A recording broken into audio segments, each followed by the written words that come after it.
Welcome to my channel. Please like, comment, and subscribe. Longshore and Harbor Workers Compensation Act lawyers in Houston, Texas.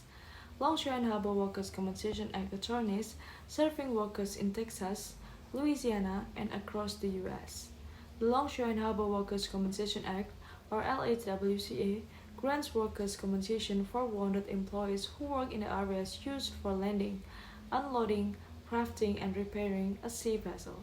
The LHWCA also covers workers who work on navigable waters within the U.S. The Act ensures that employers or insurance companies covering an employee properly compensate and injured workers when a work-related injury requires medical care, vocational rehabilitation, or missed workdays.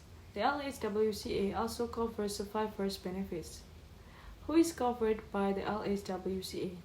The LHWCA covers numerous offshore and maritime occupations, including harbor workers, shipbuilders, ship repairers, longshore workers. For an employee to be covered by the LHWCA, he or she must be injured in a location outlined under the list mentioned above. A non-traditional employee may be covered under the LHWCA if injured on navigable waters. Who is covered under the LHWCA extensions? Here is a list of LHWCA extensions and their outlined beneficiaries as defined under the LHWCA extensions. Defense Base Act, or DBA, covers a plethora of private and personal workers who are employed on a defense base. Some of these workers include private employees working on U.S. military bases or on any lands outside of America where the U.S. military is residing, and contractor employees who are running a public work contract with an American government agency anywhere outside of the United States or selling military goods or services to U.S. allies. Another covered employee under the DBA is a maritime operative who is working under an American employer and providing welfare or other social services for the benefits of the armed services. Outer Continental Shelf Lands Act, or OCSLA, is this extension of the LHWCA, covers employees who work on the outer continental shelf of the United States in the examination and advancement of natural resources, such as offshore drilling employees. Non-Appropriated Fund Instrumentalist Acts, NAVA. This extension covers employees who work on a non-appropriated fund instrumentalities of the armed forces, for example, workers who help shape the confidence, well-being, and satisfaction of armed forces personnel. A worker who falls under the category could be consular, a motivational speaker, or another civilian, a worker who is excluded from the LHWCA. Seamen, government employees, intoxicated employees, employees who harm themselves, various workers covered under the State Workers' Compensation Law. And then how does the Jones Act differ from the LHWCA? The Jones Act and the LHWCA accomplish the same goal, workers' compensation for a group of workers. However, the outlined group of employees differ from the two acts under the LHWCA. Maritime workers who do not directly aid in the function of a commission of a sea vessel are covered. The Jones Act covers employees who directly aid in the function or mission of the sea vessel. Who upholds the LHWCA? The Office of Workers' Compensation Program, OWCP, carries out declaration of workers' compensation cases among employees covered by the LHWCA. In scenario where a claim is denied, an LHWCA attorney who tries cases, such as our team, can help a claimant seek compensation. Am I automatically covered by the LHWCA as a maritime employee? Will you be covered by the LHWCA automatically as an employee that meets the LHWCA requirements for coverage? You are not guaranteed compensation under the LHWCA. If you sustain an injury while working in LHWCA conditions, you will have to file with OWCP. OWCP can deny your claim or your employer can contest it. For these reasons, it is important that you have an LHWCA law firm behind you should your claim be denied.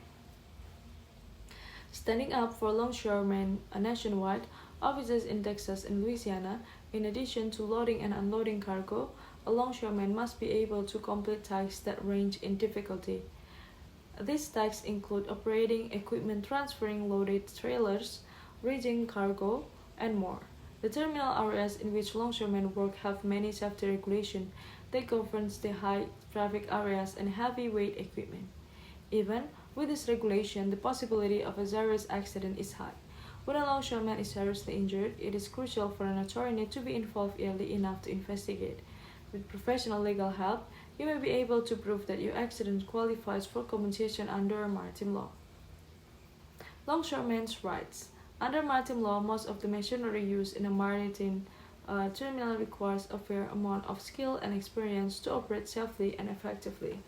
Due to the high potential for injury, the National Maritime Safety Administration was formed to protect the rights of those working in a marine cargo handling industry in the United States. This administration worked in conjunction with the Occupational Safety and Health Administration to provide Longshore and others in the maritime cargo handling industry with information counsel, access to health and safety training resources. The U.S. Department of Labor also created the Longshore and Harbor Workers' Compensation Act, or LHWCA, to provide employment injury and occupational disease protection to those who work as a longshoreman on the navigable waters of the United States. This act provides for compensation and medical care and may also provide benefits to the survivor if a longshoreman injury results in death. To find out if you or a loved one will qualify for coverage under the LHWCA or other maritime law, consult a law firm.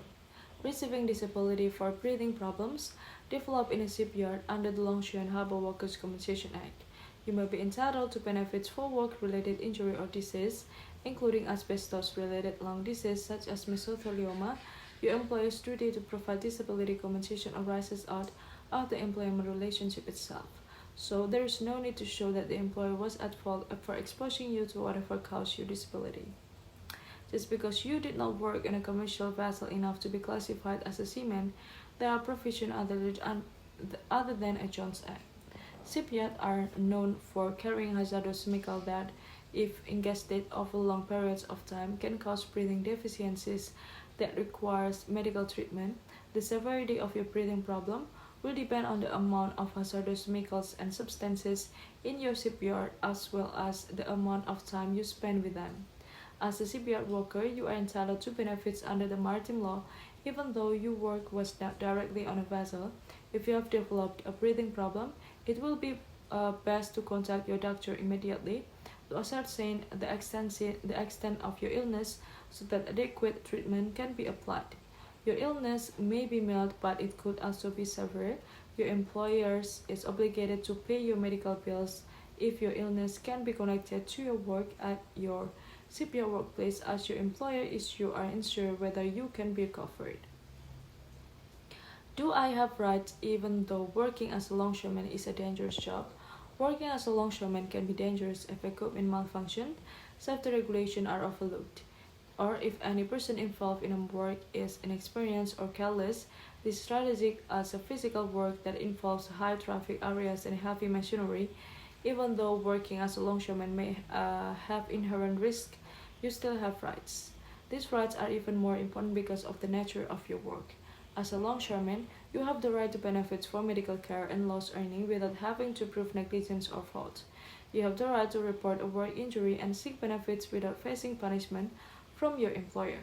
You have the right to file a lawsuit if a third party was responsible for your longshore accidents, to seek additional damages for pain and suffering, loss of enjoyment of life, and more, making sure your rights are protected to the fullest. I think that's all guys information that I can share to you. Thank you so much guys for watching, and if you guys need information related to maritime topics, you are in the right channel, because in this channel we talk about it a lot. And then if you guys want us to talk about or discuss about information that you need about maritime topic, you can just drop your comment below in the comment section, and later when we have a chance we'll talk about it. And then if you have questions that pop up on your mind, maybe you can also drop your question in the comment section, and later when we have a chance we'll talk about it too.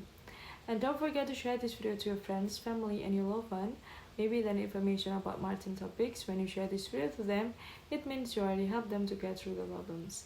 Thank you so much guys for watching. Don't forget to give like, comment, and subscribe. Bye bye guys, see you in another video.